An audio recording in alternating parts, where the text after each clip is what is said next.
Hi എല്ലാവർക്കും നമസ്കാരം. സിലബസിന്റെ അടുത്തൊരു വീഡിയോയിലേക്ക് സ്വാഗതം. ഇന്ന് നമ്മൾ ഇംഗ്ലീഷ് ലിറ്ററേച്ചർ അല്ല നോക്കുന്നത്. നമ്മൾ തമ്പനെയിലിൽ പറഞ്ഞ പോലെ പേപ്പർ വൺ. ഓക്കെ, നെറ്റ് അതുപോലെ സെറ്റ്. അതിന് പേപ്പർ വണ്ണിൽ ചോദിക്കുന്ന പ്രധാനപ്പെട്ട കുറച്ച് ഏരിയാസ് ഉണ്ട്. പേപ്പർ വണ്ണിൽ നമുക്ക് ചില യൂണിറ്റുകൾ നോക്കിയാൽ people and development and environment എന്ന് പറയുന്ന ഒരു സ്റ്റാറ്റിക് യൂണിറ്റ് ഉണ്ട്. വിച്ച് മീൻസ് അതിലെ ഡീറ്റെയിൽസ്, അതിൽ പഠിക്കാനുള്ള കുറെ കാര്യങ്ങൾ മാറില്ല, സ്റ്റാറ്റിക് ആണ്, ഡൈനാമിക് അല്ല. സോ അതിൽ ചോദിക്കുന്ന ചോദ്യങ്ങൾ എന്നും ഏകദേശം ഒരേപോലെ ഇരിക്കും. സോ വൺസ് ഇത് പഠിച്ചു കഴിഞ്ഞാൽ, അതായത് നമ്മളുടെ മെമ്മറിയിലേക്ക് ഇത് പഠിച്ചാൽ, ഇത് മഗപ്പ് ചെയ്താൽ അത് പിന്നെ ഒരിക്കലും പോവില്ല. അതിൽ നിന്ന് അങ്ങനെ തന്നെയായിരിക്കും ക്വസ്റ്റ്യൻസ് വരുന്നത്. സോ ഈ വരുന്ന ജൂൺ 2026 നെറ്റിന് വേണ്ടിയിട്ടാണ് ഞാനിപ്പോൾ ഈ വീഡിയോ ചെയ്യുന്നതെങ്കിലും ഇത് ഏത് കാലത്തും ഇനിയുള്ള ഏത് കുട്ടിക്കും ഈ യൂണിറ്റ് മാറാത്ത അത്രയും കാലം ഇത് പഠിക്കാൻ പറ്റും. ഈ യൂണിറ്റ് മുഴുവൻ നമുക്കിപ്പോൾ നോക്കാൻ സമയമില്ല. ഇതിൽ പ്രധാനപ്പെട്ട കുറച്ച് ഏരിയാസ് ആണ് നമ്മൾ നോക്കുന്നത്. അതും നമ്മൾ പറഞ്ഞ പോലെ MDG ആൻഡ് SDG ഗോൾസ് നോക്കും. അതുപോലെ തന്നെ നമ്മുടെ കൺവെൻഷൻസ്, പ്രോട്ടോകോൾസ് മുഴുവൻ നമ്മൾ നോക്കും. അതിൽ എന്താണോ പ്രധാനപ്പെട്ട പോയിന്റുകൾ ഉള്ളത് അത് മാത്രമാണ് നമ്മൾ ഡീൽ ചെയ്യാൻ നോക്കുന്നത്. കുറേ പരത്തി പറഞ്ഞതുകൊണ്ട് അല്ലെങ്കിൽ പഠിക്കരുത് എന്ന് ഞാൻ പറയുന്നില്ല, പക്ഷെ അതിനുള്ള ഒരു ടൈം നമ്മുടെ മുമ്പിൽ ഉണ്ടോ എന്നും കൂടെ സംശയമാണ്. ഒരു മാസത്തിനടുത്ത് നമ്മുടെ മുമ്പിൽ സമയമുള്ളൂ. സോ കഴിയുന്നതും ഇത് മുഴുവൻ ഒന്ന് കാണാൻ ശ്രമിക്കുക. എന്തെങ്കിലും ഡൗട്ട് ഉണ്ടെങ്കിൽ ഒന്ന് കമന്റ് ചെയ്യുക. ഇഷ്ടമായെങ്കിൽ ഒന്ന് സബ്സ്ക്രൈബ് ചെയ്യാം, ലൈക്ക് ചെയ്യാം. അതൊക്കെ പിന്നീടുള്ള കാര്യങ്ങളാണ്. എന്തായാലും ക്ലാസ്സിലേക്ക് കിടക്കാം. സോ ഇത് സ്റ്റാറ്റിക് യൂണിറ്റ് ആണ്. കാണാതെ പഠിക്കാൻ ശ്രമിക്കുക. അതിൽ പ്രത്യേകിച്ച് ഒന്നും പുതിയതായിട്ട് വരാനില്ല. First, millennium development goals. Millennium എന്ന് പറയുമ്പോൾ തന്നെ എന്താ, എനിക്കൊക്കെ ആദ്യം ആദ്യം ഓർമ്മ ജെൻസി കിഡ്സ് ആണ്. ജെൻസി എന്ന് പറയുമ്പോൾ നമ്മളെ, എന്റെയൊക്കെ പ്രായം അനുസരിച്ച് ഒരു 28 ഒക്കെ കഴിഞ്ഞവരെയൊക്കെ മില്ലേനിയം ആൾക്കാരായിട്ട് തട്ടുന്നുണ്ട്. മില്ലേനിയം മീൻസ് ഒരു 1990-കൾക്ക് ഒക്കെ ശേഷമുള്ള ആൾക്കാർ. ഓക്കെ, സോ ഇത് ഒരു എന്താ പറയാ, ജെൻസി മില്ലേനിയം ആൾക്കാരെ മാറ്റാൻ വേണ്ടിയിട്ട് പറയുന്നതല്ല. സ്റ്റിൽ ആ വാക്ക് എവിടെയെങ്കിലും ചോദിച്ചാൽ കുറച്ച് പഴയതാണ് എന്ന് ആലോചിക്കേണ്ടി വരും. കാരണം SDG വരുമ്പോഴേക്ക്, സസ്റ്റൈനബിൾ ഡെവലപ്മെന്റ് ഗോൾ വരുമ്പോഴേക്ക് അതിലെ വർഷങ്ങൾ മാറുന്നുണ്ട്. സോ മില്ലേനിയം എന്ന് എപ്പോഴെങ്കിലും കേൾക്കുകയാണെങ്കിൽ കുറച്ച് മുന്നേയുള്ള കാലഘട്ടത്തിൽ ഇറങ്ങിയ കുറച്ച് ഗോൾസ് ആണെന്ന് നമ്മൾ ആദ്യം ആലോചിച്ച് വെക്കണം. ഇനി ഡയറക്റ്റ് പോയിന്റുകളിലേക്ക് കിടക്കാം. ഈ ചോദിക്കുന്ന ഈ സ്ലൈഡിലുള്ള കാര്യങ്ങളാണ് ഏറ്റവും കൂടുതൽ വരാൻ സാധ്യതയുള്ള. ഇതിൽ കൂടുതലായിട്ടൊന്നും വന്ന് കണ്ടിട്ടില്ല. എന്നിരുന്നാലും നമുക്ക് തുടങ്ങാം. എന്താണ് മില്ലേനിയം ഡെവലപ്മെന്റ് ഗോൾസ് എന്ന് പറയുന്നത്? എന്തായാലും ഗോൾസ് എന്ന് പറയുമ്പോൾ അതിൽ എത്രയെങ്കിലും എണ്ണം ഉണ്ടായിരിക്കും. 8 ഗ്ലോബൽ ഡെവലപ്മെന്റ് ഗോൾസ് ആണ് ഇതിൽ ഉണ്ടായിട്ടുള്ളത്. ഇത് 2000-ലാണ് വന്നത്. അപ്പൊ ഇനി ആരാ ഇത് കൊണ്ടുവന്നത്? യുണൈറ്റഡ് നേഷൻസ് ആണ് 8 മില്ലേനിയം ഡെവലപ്മെന്റ് ഗോൾസ് കൊണ്ടുവന്നിട്ടുള്ളത് 2000-ല്. ഇതൊരിക്കലും മറക്കില്ലല്ലോ. മില്ലേനിയം സമ്മിറ്റ് എന്ന് പറയുന്ന ഒരു ചടങ്ങിനിടെയാണ് ഇവർ 8 global development goals, millennium development goals എന്ന പേരിൽ കൊണ്ടുവന്നിട്ടുള്ളത്. എന്തിനാണ് ഇത് കൊണ്ടുവന്നിട്ടുള്ളത്? മെയിൻ ഫോക്കസ് എന്ന് പറയുന്നത് നമ്മൾ അതെല്ലാം നോക്കുന്നുണ്ട്. Poverty reduction and human development, അതായത് മനുഷ്യന് ഭൂമിയിലുള്ള സഹവാസം, ജീവിതം നന്നാക്കാൻ വേണ്ടി നമുക്ക് എന്തൊക്കെ കാര്യങ്ങൾ ചെയ്യാൻ പറ്റും എന്നുള്ളതാണ് ഇവർ സംസാരിക്കുന്നത്. അതിനുവേണ്ടി 8 ഗോൾസ് ആണ് മില്ലേനിയം ഡെവലപ്മെന്റ് ഗോൾസിൽ കൊണ്ടുവരുന്നത്. എവിടെയാണ്, ആരാണ് കൊണ്ടുവന്നത്? യുണൈറ്റഡ് നേഷൻസ് ആണ് മില്ലേനിയം സമ്മിറ്റിൽ വെച്ച് 2000-ൽ ഇത് കൊണ്ടുവന്നിട്ടുള്ളത്. എന്നാൽ എത്ര കാലത്തിന്റെ ഉള്ളിലാണ് ഇത് ചെയ്ത് തീർക്കണം എന്ന് പറഞ്ഞിട്ടുള്ളത്? ഇവിടെയാണ് ഞാൻ പറഞ്ഞ പോയിന്റ്. 2000-ൽ തുടങ്ങി 2015 വരെയുള്ള കാലഘട്ടത്തിലാണ് ഇത് ചെയ്യാൻ അവർ താല്പര്യപ്പെട്ടിട്ടുണ്ടായിരുന്നത്. വിച്ച് മീൻസ് 2015-ൽ ഇതിന്റെ കാലാവധി കഴിഞ്ഞു. അപ്പൊ എന്താ ആലോചിക്കണം? മില്ലേനിയം ഡെവലപ്മെന്റ് ഗോൾസ് കഴിഞ്ഞാൽ സസ്റ്റൈനബിൾ ഡെവലപ്മെന്റ് ഗോൾസ് വരും. അപ്പൊ 2015 മുതൽ ആണ് സസ്റ്റൈനബിൾ ഗോൾസ് വരുന്നത്. അപ്പൊ ഇതിന്റെ ഡേറ്റ് കൺഫ്യൂഷൻ ഇല്ലല്ലോ. 8 ഗോൾസ് ആണുള്ളത്. 21 ടാർജറ്റുകൾ അവർ വെച്ചിട്ടുണ്ട്. ഇനി എന്താണ് ഈ 8 ഗോൾസ് എന്ന് പറയുന്നത്? ഒന്ന്, eradicate extreme poverty and ഹങ്ങർ. Okay, ഒന്ന് മറക്കരുത്, extreme poverty and ഹങ്ങർ. Achieve universal primary education. രണ്ടാമത്തേത് യൂണിവേഴ്സൽ പ്രൈമറി എഡ്യൂക്കേഷൻ. കുഞ്ഞുങ്ങളായിരിക്കുന്നവർക്ക് തൊട്ട്, കുഞ്ഞുങ്ങളിലാണല്ലോ തുടങ്ങുന്നത്, അപ്പൊ പ്രൈമറി എഡ്യൂക്കേഷൻ നിർബന്ധമായിട്ടും യൂണിവേഴ്സൽ ആയിട്ട് എല്ലാവർക്കും എത്തണം എന്നുള്ളതാണ് പറയുന്നത്. ആദ്യത്തെ എന്താണ്? പോവർട്ടി ആൻഡ് ഹങ്ങർ മാറ്റണം. ആൾക്കാരുടെ പോവർട്ടിയും ഹങ്ങറും മാറ്റിയാൽ മാത്രമേ അവർക്ക് കുഞ്ഞുങ്ങളെ സ്കൂളിലേക്ക് വിടാൻ പറ്റുള്ളൂ. ഫൈൻ. അടുത്തത് gender equality and empower women. അത് നിർബന്ധമാണല്ലോ. ഈ സ്കൂളിലെത്തുന്ന കുഞ്ഞുങ്ങളെ, അവരുടെ ജെൻഡർ ഈക്വാലിറ്റി നമ്മൾ പരിഗണിക്കണം, അല്ലേ? അതുപോലെ തന്നെ അവരെ, വിമൻ, സ്ത്രീകൾക്കുള്ള പ്രാതിനിധ്യം, എംപവർമെന്റ് നമ്മൾ നടത്തണം. റൈറ്റ്. അടുത്തത് അങ്ങനെ ഉണ്ടാവുകയാണെങ്കിൽ എന്ത് ഗുണം ഉണ്ടാവും? റെഡ്യൂസ് ചൈൽഡ് മോർട്ടാലിറ്റി, ശിശുമരണങ്ങൾ കുറയും. അതിന്റെ കൂടെ നമുക്ക് എന്ത് കണ്ടെത്താൻ പറ്റും? മാറ്റേണൽ ഹെൽത്ത്, അതായത് ഗർഭിണികളായ സ്ത്രീകളുടെ ഹെൽത്ത് ഇതിൽ പ്രധാനപ്പെട്ട കാര്യമാണ്, അല്ലേ? ഇ- ഇപ്പോ ചൈൽഡ് മോർട്ടാലിറ്റി കുറയ്ക്കുകയാണെന്ന് പറയുമ്പോൾ തന്നെ മാറ്റേണൽ ഹെൽത്ത് അതിൽ പ്രധാനപ്പെട്ട ഒരു കാര്യമായിട്ട് നമുക്ക് കാണാൻ പറ്റും. അടുത്തത് HIV, എയ്ഡ്സ് പോലെയുള്ള, മലേറിയ പോലെയുള്ള ഡിസീസ് കുറയ്ക്കുക. ഫൈൻ. അടുത്തത് സസ്റ്റൈനബിലിറ്റി. അത് കഴിഞ്ഞ് കഴിഞ്ഞാൽ ഗ്ലോബൽ പാർട്ട്ണർഷിപ്പ് ഫോർ ഡെവലപ്മെന്റ്. എട്ടാമത്തെ എന്ന് പറഞ്ഞാൽ ലോകം മുഴുവൻ ഒരു കുടക്കീഴിൽ എന്ന് പറയുന്നത് പോലെയുള്ള ഒരു പോസിറ്റീവ് എൻവയോൺമെന്റ് അല്ലെങ്കിൽ ഒരു പാർട്ട്ണർഷിപ്പ് ഗ്ലോബലി ബിൽഡ് ചെയ്യാൻ വേണ്ടിയിട്ടാണ് മില്ലേനിയം ഡെവലപ്മെന്റ് ഗോൾ 2000-ൽ 8 ഗോൾസ് വീതമുള്ള ഒരു ബ്രാഞ്ച് ആയിട്ട് 2000-ൽ യുണൈറ്റഡ് നേഷൻസ് കൊണ്ടുവരുന്നത്. ഫൈൻ. ഇതിന് 21 ടാർഗറ്റുകൾ ഉണ്ടായിരുന്നു എന്നും കൂടെ നമ്മളൊന്ന് ആലോചിച്ച് വെക്കുക. ഓക്കെ, അടുത്തതിലേക്ക് പോവാം. Sustainable development goals, SDGs. ഇത് എവിടെ തുടങ്ങുന്ന നമ്മൾ കണ്ടത്? 2000-ൽ ഒരു പരിപാടി നിർത്തിയിട്ടിട്ടുണ്ട്, അല്ലേ? 2000 to 2015. ഇതെവിടെ തുടങ്ങണം? 2015-ൽ തുടങ്ങണം. ആര് കൊണ്ടുവരണം? വേറെ ആരുമല്ല, യുണൈറ്റഡ് നേഷൻസ് തന്നെയാണ് കൊണ്ടുവരുന്നത് 2015-ൽ. എന്താണ് ഈ അജണ്ട? സസ്റ്റൈനബിൾ ഡെവലപ്മെന്റ് ഗോൾസ് എന്ന് പറഞ്ഞാൽ എന്താ? 2030-ലേക്ക് എത്തുമ്പോഴേക്കും സസ്റ്റൈനബിൾ ഡെവലപ്മെന്റ്, അത് ഹ്യൂമൻ ആയിക്കോട്ടെ, എൻവയോൺമെന്റ് ആയിക്കോട്ടെ, എർത്ത് ആയിക്കോട്ടെ, ഇനി ആനിമൽസ് ആയിക്കോട്ടെ, എല്ലാം അതിന്റെ എല്ലാം സസ്റ്റൈനബിൾ ഡെവലപ്മെന്റ്, സസ്റ്റൈനബിൾ ആയിരിക്കണം. എന്തെങ്കിലും ഒരു ദിവസം നിർത്താനോ അല്ലെങ്കിൽ മാറിപ്പോകാനോ വേണ്ടിയിട്ടില്ല, സസ്റ്റൈനബിൾ ആയി ഡെവലപ്പ് ചെയ്യാൻ വേണ്ടി സഹായിക്കണം. ടൈം പീരീഡ് എത്രയാണ്? 2015 to 2030. ഇതിന് എത്ര ഗോൾസ് ഉള്ളത്? 17 എണ്ണം. MDGക്ക് എത്ര എണ്ണം ഉണ്ടായിരുന്നു? 8 എണ്ണം. ഹങ്ങർ, പോവർട്ടി ഒക്കെ പറഞ്ഞില്ലേ ഇപ്പൊ കഴിഞ്ഞ സ്ലൈഡ്? അവിടെ 8 എണ്ണം ഉണ്ടായിരുന്നു. ഇവിടെ 8 × 2 16 + 1 17 എണ്ണം ഉണ്ട്.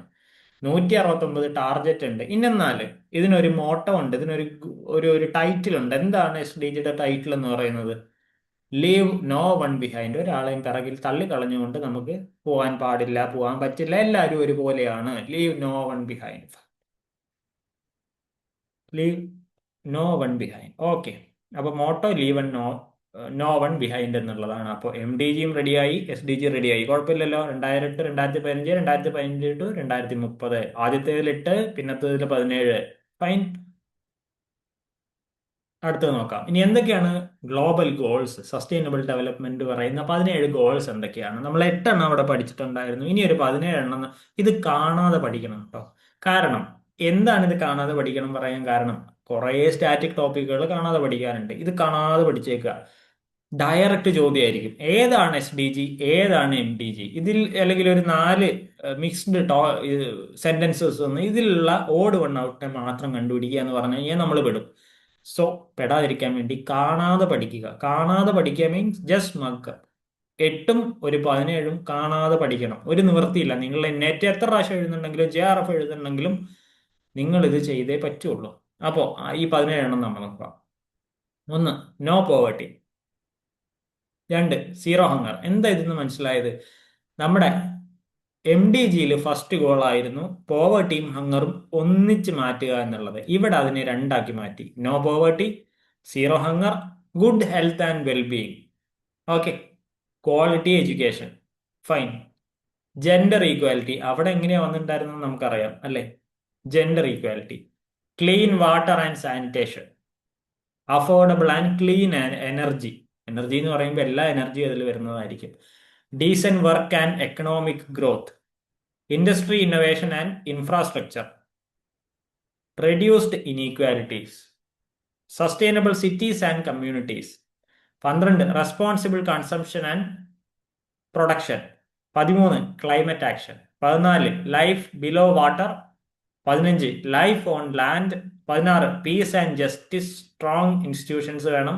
17 നമ്മൾ അവിടെ MDGയിൽ 8ാമത്തെ ഗോൾ കണ്ടതുപോലെ തന്നെയാണ്, പാർട്ട്ണർഷിപ്സ് ഫോർ ഗോൾസ്. ഫൈൻ. ഇങ്ങനെ 17 എണ്ണമാണ് നമുക്ക് ഗ്ലോബൽ ഗോൾസ് എന്നുള്ള പേരിൽ സസ്റ്റൈനബിൾ ഡെവലപ്മെന്റിന് വേണ്ടി കാണാൻ പറ്റുന്നത്. അപ്പൊ 17ഉം 8ഉം മുഴുവനായിട്ടും കാണാതെ പഠിക്കാൻ നമുക്ക് ഒന്നും കൂടെ അവിടെ നോക്കാം. ഫൈൻ. അവിടെ eradicate extreme poverty and hunger ഉണ്ടായിരുന്നു. അച്ചീവ് യൂണിവേഴ്സൽ പ്രൈമറി എഡ്യൂക്കേഷൻ ഉണ്ടായിരുന്നു. Promote gender equality and empower women. Reduce child mortality. Maternal health അതുപോലെ ഡിസീസസ്, സസ്റ്റൈനബിലിറ്റി, ഗ്ലോബൽ പാർട്ട്ണർഷിപ്പ്. ഇങ്ങോട്ട് വരുമ്പോൾ 17 എണ്ണമാണ്. No poverty, zero hunger, good health, quality education, gender equality, clean water and sanitation. 7 affordable clean energy. 8 decent work and economic growth, industry innovation and infrastructure, reduced inequalities, sustainable cities and communities, responsible consumption and production. 13 climate action. 14 life below water. 15 life on land, piece and justice. Last one partnership for the goals. മറക്കരുത്, 17 എണ്ണവും കാണാതെ പഠിക്കുക. 17 എണ്ണവും കാണാതെ പഠിക്കുക. മുമ്പിലേക്ക് പോവാം. എൻവയോൺമെന്റൽ submits. ഇതും സ്റ്റാറ്റിക്ക. വൺ ടൈം ഇത് കാണാതെ പഠിച്ച് ഇനി എങ്ങോട്ടും മാറാൻ പോകുന്നില്ല. പക്ഷേ ഇതിലെ പുതിയ കറണ്ട് അഫയേഴ്സ് ചോദിച്ചു കഴിഞ്ഞാൽ നമുക്ക് സ്റ്റാറ്റിക്ക എന്ന് പറയാൻ പറ്റില്ല. അത് ഡൈനാമിക് ആണ്, വിച്ച് മീൻസ് അത് കറണ്ട് അഫയർ ആയിട്ട് നമ്മൾ പഠിക്കേണ്ട കാര്യമാണ്. എവിടെയാണ് ഇത് തുടങ്ങേണ്ടത്? ഒരു ടൈറ്റിൽ പറഞ്ഞു തന്നുണ്ടോ? സ്റ്റോക്ക്ഹോം കോൺഫറൻസിൽ കൂടെയാണ് ആദ്യമായിട്ട് നമ്മുടെ ഗ്ലോബൽ എൻവയോൺമെന്റിന് വേണ്ടിയിട്ട് ഒരു സംസാരം, ഒരു കോൺഫറൻസ് നടക്കുന്നത്. ഓക്കെ, സ്റ്റോക്ക്ഹോം കോൺഫറൻസിലാണ് നമുക്ക് ഈ പഠിക്കാനുള്ള എൻവയോൺമെന്റൽ സമ്മിറ്റ്സുകളുടെ ഏറ്റവും ഫസ്റ്റ് തുടക്കം എന്ന് പറയുന്നത്. സമ്മിറ്റുകൾ എന്ന് പറഞ്ഞാൽ എന്താ? കൂടി ചേർന്നിട്ടുള്ള പരിപാടി, സമ്മിറ്റ്സ്. ഇതിൽ ഫസ്റ്റ് വൺ സ്റ്റോക്ക്ഹോം കോൺഫറൻസ് ആണ്. 1972 തുടങ്ങുന്നത്. ഒരു മാറ്റവും ഇല്ല, കാണാതെ പഠിച്ചേക്കുക. ഫൈൻ. ഇതും കൊണ്ടുവരുന്നത് യുണൈറ്റഡ് നേഷൻസ് ആണ്. ഇതിന്റെ തീം എന്താ? Only one earth. അപ്പോൾ 1970 കഴിഞ്ഞപ്പോഴേക്കും ആൾക്കാർക്ക് മനസ്സിലായി എർത്ത് ഒറ്റ ഒന്നേ ഉള്ളൂ, നശിപ്പിച്ച ഇനി പുറത്തേക്ക് എവിടേക്കും പോകാൻ പറ്റില്ല. Only one earth. ഓക്കെ ആണോ? Stockholm conference 1972, only one earth. First major global എൻവയോൺമെന്റൽ കോൺഫറൻസ് ആണിത്.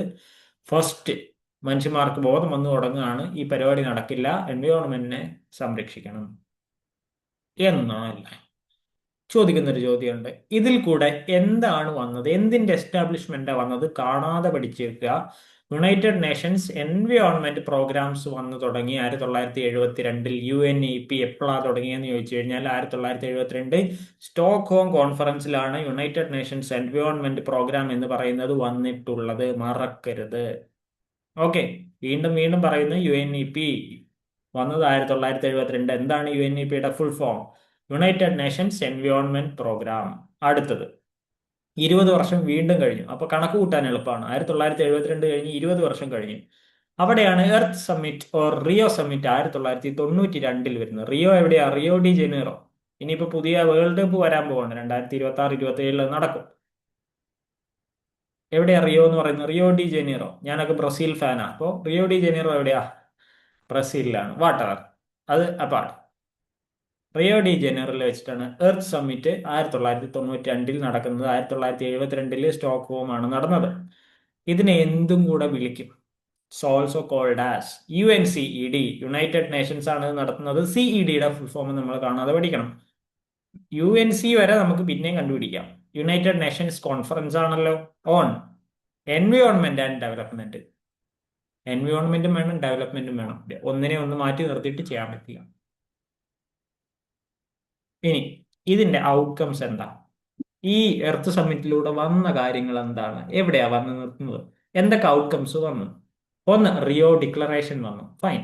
രണ്ടാമത്തേത് അജണ്ട 21 എന്ന് പറയുന്ന നോൺ ബൈനറി ആയിട്ടുള്ള ഒരു കോഡ് വന്നു. അടുത്തതാണ് പ്രധാനപ്പെട്ടത്, convention on biological diversity, CBD എന്ന് പറയുന്നത് ആദ്യമായി മുന്നിലേക്ക് വരെ കൊണ്ടുവരികയാണ്. Convention on biological diversity, CBD. ഇത് പല സ്ഥലങ്ങളിലും നിങ്ങൾക്ക് CBD എന്നുള്ള പേരിൽ കാണാൻ പറ്റും. അടുത്തതും പ്രധാനപ്പെട്ടതാണ് UNFCCC, CCC. വളരെ ഇമ്പോർട്ടൻ്റ് ആണ് ഈ സാധനങ്ങൾ മുഴുവൻ. CBD, convention on biological diversity, important ആണ്. 1992 വന്നു. അതിനുശേഷം United Nations framework convention on climate change 1992. Earth സമ്മിറ്റിൽ, റിയോ സമ്മിറ്റിലാണ് UNCCC വരുന്നത്. United Nations framework convention on climate change മറക്കരുത്. ഫൈൻ.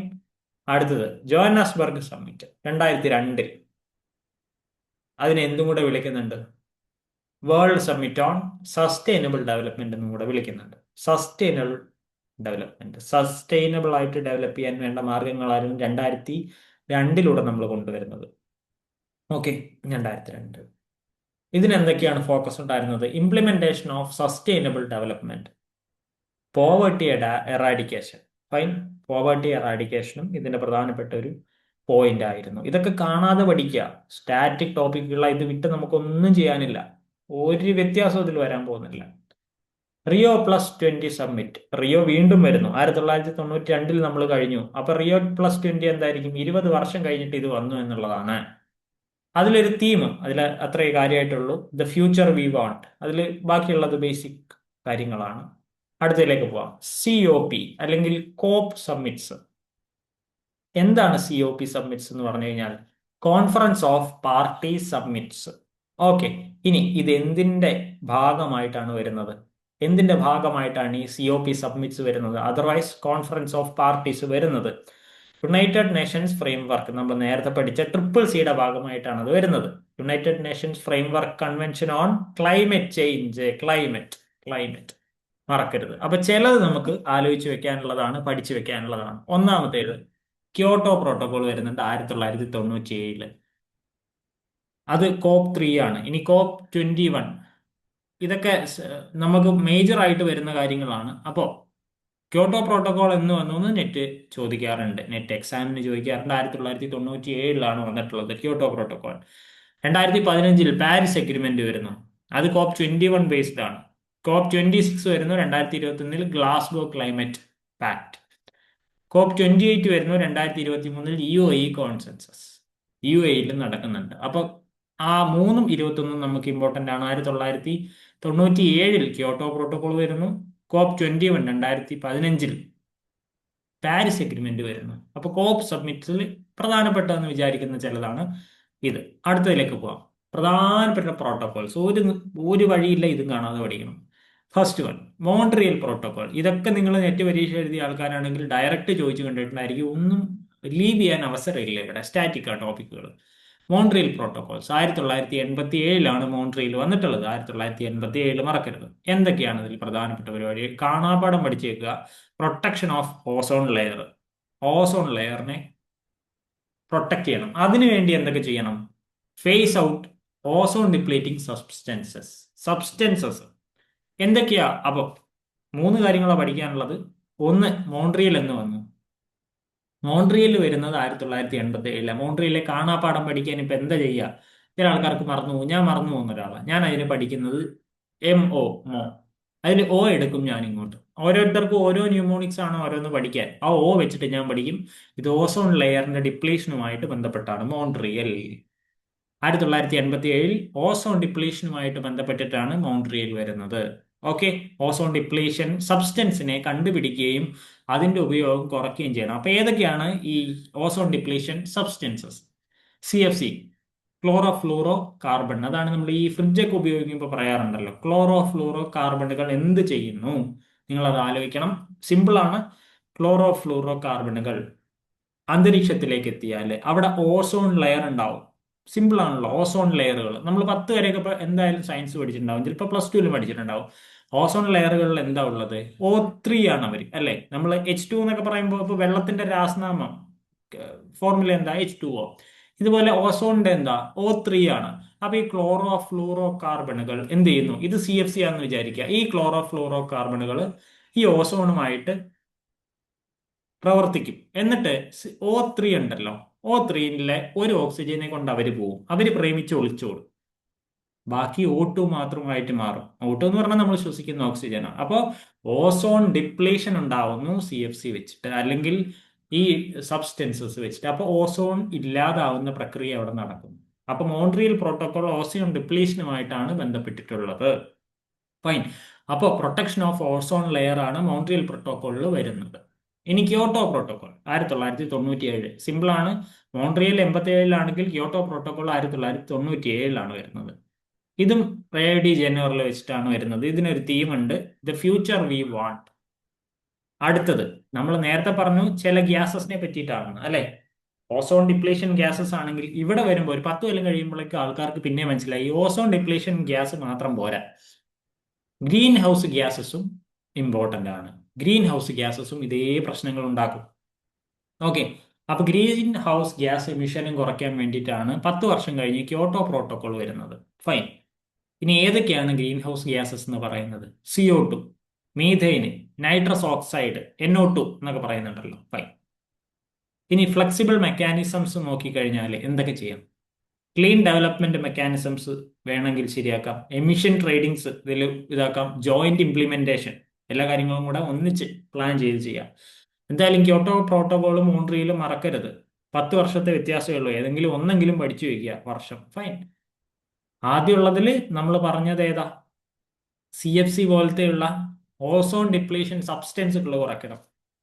10 വർഷം കഴിയുമ്പോഴേക്കും മനസ്സിലായി ഓസോൺ സബ്സ്റ്റൻസസ് മാത്രം പോരാ, ഗ്രീൻ ഹൗസ് ഗ്യാസസും കുറയ്ക്കണം. ഓക്കെ. അടുത്തത് പാരീസ് എഗ്രിമെന്റ്. ഇതും കുറേ കാലം കഴിഞ്ഞിട്ടാണ്. 1997 കഴിഞ്ഞ് കുറേ ഒരു 18 വർഷം കഴിഞ്ഞിട്ടാണ് പാരീസ് എഗ്രിമെന്റ് വരുന്നത്. ഇതൊക്കെ ഡയറക്റ്റ് നിങ്ങൾക്ക് NTA നെറ്റ് ക്വസ്റ്റ്യൻ പേപ്പറിൽ കാണാൻ പറ്റുന്ന കാര്യങ്ങളാണ്. നിങ്ങൾ എഴുതിയ ആൾക്കാരാണെങ്കിൽ നിങ്ങൾക്ക് മനസ്സിലാവുന്നതായിരിക്കും.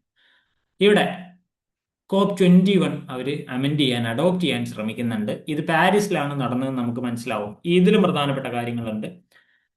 ഇവരുടെ ഒബ്ജക്റ്റീവ് എന്ന് പറയുന്നത് ഗ്ലോബൽ വാർമിംഗ് കുറയ്ക്കുക എന്ന് പറയുന്നതാണ്. ഗ്ലോബൽ വാർമിംഗ് അവിടെ ഗ്രീൻ ഹൗസസ് ഗ്യാസസ് ആണ് കുറയ്ക്കാൻ ശ്രമിച്ചത്. ഇവിടെ എത്തുമ്പോഴേക്കും നല്ല ചൂട് തുടങ്ങിയിട്ടുണ്ട്. അതായത് 2015 ചൂട് തുടങ്ങി എന്ന് പറയുമ്പോൾ ഇപ്പോൾ 2026, 11 വർഷം മുന്നേ ഇവർ പരിപാടി തുടങ്ങിയിട്ടുണ്ട്. ഫൈൻ. ഗ്ലോബൽ വാർമിംഗ് കുറയ്ക്കണം. എങ്ങനെ കുറയ്ക്കണം? 2 ഡിഗ്രി സെൽഷ്യസിന്റെ താഴത്തേക്ക് കുറയ്ക്കാനുള്ള പ്രവർത്തികൾ നമ്മൾ ചെയ്തു തുടങ്ങണം എന്ന് പറയുന്നത്. ഇപ്പൊ എത്ര ഡിഗ്രി സെൽഷ്യസ് കൂടി എന്ന് നമുക്കറിയാം. അതുപോലെ പ്രിഫറബിളി 1.5 അത് സെറ്റ് ചെയ്യണം എന്നും ഇവർ പറയുന്നുണ്ട് പാരീസ് അഗ്രിമെന്റിൽ. അപ്പോൾ പാരീസ് അഗ്രിമെന്റ് ബേസിക്കലി ഒബ്ജക്റ്റ് ചെയ്യുന്നത്, അല്ലെങ്കിൽ എന്തിനു വേണ്ടിയിട്ട് ചെയ്യുന്നു എന്ന് ചോദിച്ചു കഴിഞ്ഞാൽ ഗ്ലോബൽ വാർമിങ്ങിന് വേണ്ടിയിട്ടാണ് അത് നോക്കുന്നത്. അതിനെ കുറയ്ക്കാൻ വേണ്ടിയിട്ടാണ് ഇവർ ട്രൈ ചെയ്യുന്നത്. ഇനി കാർട്ടജന പ്രോട്ടോകോൾ, ഇത് 2000 വരുന്നതാണ്. കുറച്ചു കാലം പിന്നിലേക്ക് പോകണമെങ്കിൽ നമ്മൾ കാർട്ടജന. ഒന്ന് CBD, നമ്മൾ നേരത്തെ പറഞ്ഞിട്ടുണ്ടായിരുന്നു, ബയോളജിക്കൽ അല്ലേ. ഇനി ഇതിന്റെ ഒബ്ജക്റ്റീവ് എന്താ? Safe transfer of living modified organisms. Safe transfer of living modified organism. അപ്പോൾ ഓർഗൻസ് അല്ല, സോറി, ഓർഗാനിസംസുമായിട്ട് ബന്ധപ്പെട്ടിട്ടുള്ള കാര്യമാണ് ഓർഗാനിസംസ്. ഫൈൻ. അപ്പൊ ഇതിന്റെ ഫോക്കസ് എവിടെയാണ് വരുന്നത്? Biosafety and biotechnology. 2000 ഇവർക്ക് ഇതിന്റെ കത്തി തുടങ്ങി ബയോടെക്നോളജി എങ്ങനെ വർക്ക് ചെയ്യണം എന്നുള്ളത്. അടുത്തത് ഇനി ചില കൺവെൻഷൻസിലേക്ക് പോവാം. കൺവെൻഷൻസ്. അപ്പോൾ ഞാനിതിനെ നിങ്ങൾക്ക് മനസ്സിലാവുന്ന തരത്തിൽ 3 പാർട്ടാക്കിയിട്ടാണ് ഞാൻ പറഞ്ഞിട്ടുള്ളത്. ആ പാർട്ടായി പഠിച്ചാൽ നിങ്ങൾക്ക് കുറച്ചും കൂടെ എളുപ്പമായിരിക്കും. ഒന്ന്, കൺവെൻഷൻസിലേക്ക് വന്നു കഴിഞ്ഞാൽ വിയന്ന കൺവെൻഷൻ 1985 എന്തുമായിട്ട് ബേസ് ചെയ്യുന്നത്?